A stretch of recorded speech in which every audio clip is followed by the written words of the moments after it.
This video is brought to you by Captivating History. To understand the present, you must understand and come to terms with the past. This sentence, or one similar to it, opens many history classes worldwide. It's difficult to think of a more apt subject that supports this overused cliché than to study the causes and the legacy of the American Civil War.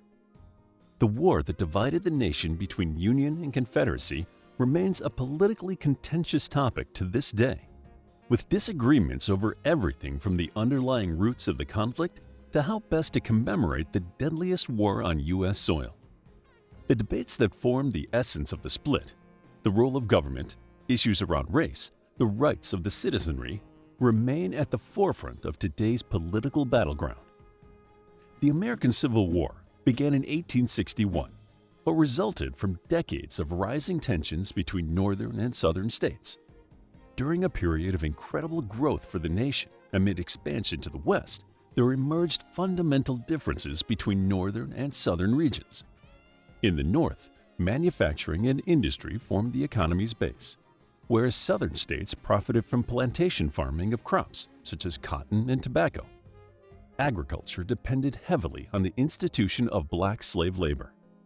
As Americans moved into Western territories, the abolitionist movements of the North clashed with the Southerners who felt that their way of life was being threatened. As new states were founded, conflicts in Congress over whether slavery should be legitimate threatened to boil over. Opposition to slavery was the essential mission statement of a new political party, the Republican Party. The Republican Party's election win for Abraham Lincoln in 1860 proved the final straw for some southern states. In the aftermath of the election, 7 states, South Carolina, Mississippi, Florida, Alabama, Georgia, Louisiana, and Texas, seceded from the United States under the leadership of President Jefferson Davis.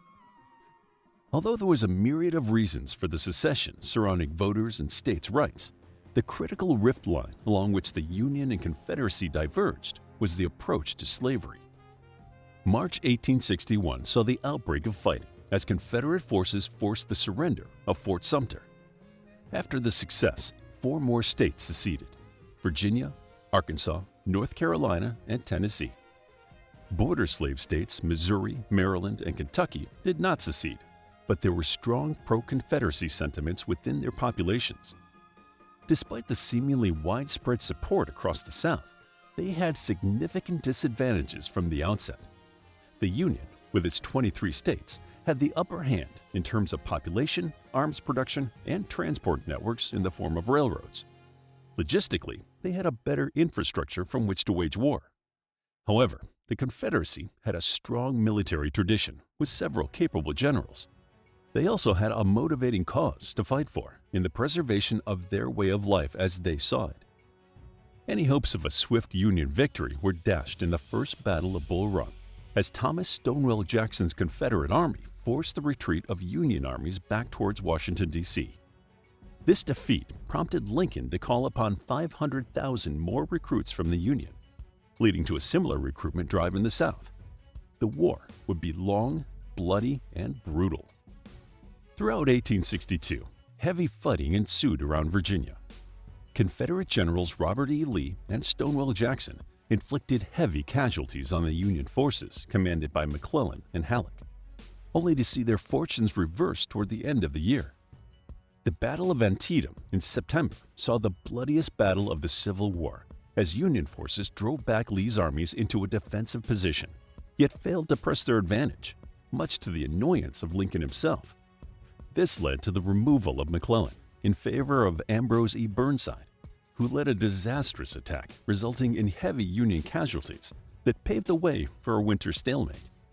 This pattern of attack and counterattack formed the characteristic attritional nature of the war, with new military tactics and technologies enabling strong defensive positions against cavalry charges.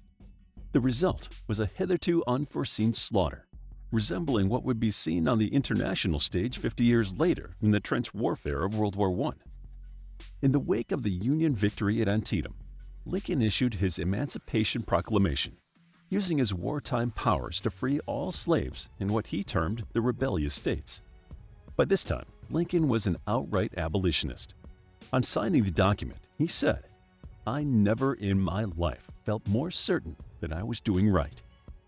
This move was clearly morally justified. Still, it also served a political purpose, bringing black support to the Union cause and enlisting soldiers as a result.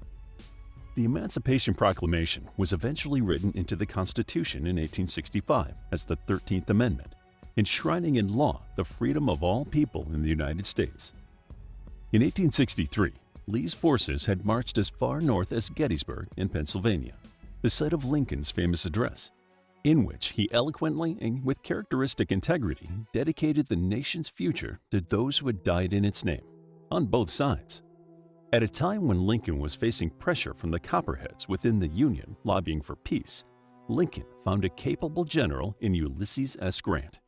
Strong-willed and ruthless, Grant was known for his fighting spirit and willingness to engage in attritional warfare. His victory at the Siege of Vicksburg proved another turning point in the war. From 1864, Lincoln put Grant in supreme command of the Union forces. From here on out, Grant, along with General Sherman, outmaneuvered Confederate forces and slowly turned the tide in the Union's favor. Sherman devastated Confederate forces in his famous March to the Sea through Georgia, while Grant laid siege to Petersburg and Richmond. Despite enduring heavy Union casualties, Grant's resolve did not break, and the admirable resistance of General Lee's forces ultimately ended in 1865.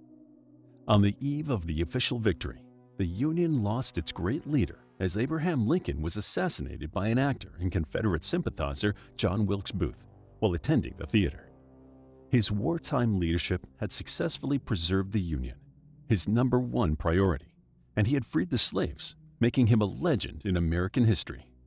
However, as the war ended, the United States had a great deal of healing to do in his absence. The Civil War had changed the political landscape in the United States. The Union was now deemed permanent, ending the debate surrounding whether states could voluntarily leave. Now, individual states could have their own laws and regulations, but were ultimately beholden to the laws of the nation. To many, this was perhaps a second American Revolution, perfecting the experiment started in 1776, ironing out the kinks on the way to a better nation. A period called Reconstruction followed, in which laws were passed to ensure the freedom of all citizens, effectively eradicating the institution of slavery in the 13th, 14th, and 15th Amendments. However, these laws were difficult to enforce, and there was an uneasy tension in southern states. Although no longer under the conditions of physical slavery, black people in the South were denied rights through various laws, subjecting them to economic and political slavery. Many black people traveled north in search of opportunity and to escape the persecution doled out within the formation of the Ku Klux Klan in 1866, a group emblematic of the hostilities they faced. Of course, it would take another 100 years until the Civil Rights Movement for black people to gain the rights they deserved, though race remains an inflammatory issue in the United States. The uneasy relationship between South and North played its part in the embedding of the two-party political system. With Democrats being associated with the South and its oppressive views against minorities, whilst the Republicans representing freedom had their stronghold in the North, the fierce partisanship in Congress was cemented. Though the ideas may have changed over time, this problematic bipolar struggle remains in place. Here we see two clear examples of how the Civil War shaped the modern political landscape. The wounds and casualties of the war go far beyond the over 600,000 soldiers who died during the conflict. These wounds can be felt in the collective consciousness of the nation today. It was a war that united two nations with contrasting ideologies, yet the result was an imperfect union that has proved divisive time and time again. Still, the war was fought to bring about a new birth of freedom, which did ultimately lead to progress and a move away from oppression. The American Civil War will continue to be debated and analyzed, clear evidence of, at the very least, the captivating nature of history. To learn more about the American Civil War, then check out our book, The Civil War, a captivating guide to the American Civil War and its impact on the history of the United States. It's available as an ebook, paperback, and audiobook. Also, grab your free mythology bundle ebook for free while still available. All links are in the description. If you enjoyed the video, please hit the like button and subscribe for more videos like this.